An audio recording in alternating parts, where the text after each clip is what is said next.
Umagang kay ganda, Dubai. May nabasa akong komento na nagsasabing, napakalaki naman ang savings mo sir bilang budget sa job hunting. Bakit ka naghahanap ng trabaho sa lugar na mas malaki ang gastos at walang kasiguraduhan ang kita?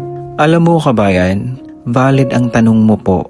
Totoo, mahal ang renta, mahal ang pagkain, bawat dirham mo pinag-iisipan bago gastusin.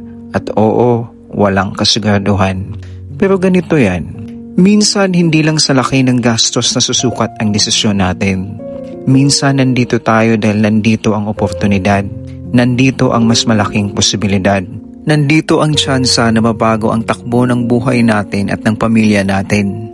Ang savings, hindi yan luho, hindi yan yabang. Yan ang puhunan ng lakas ng loob.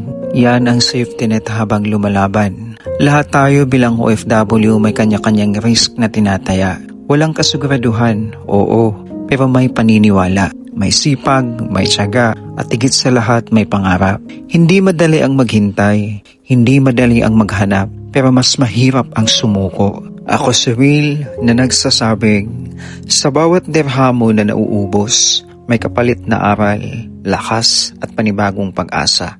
Kaya laban lang kabayan.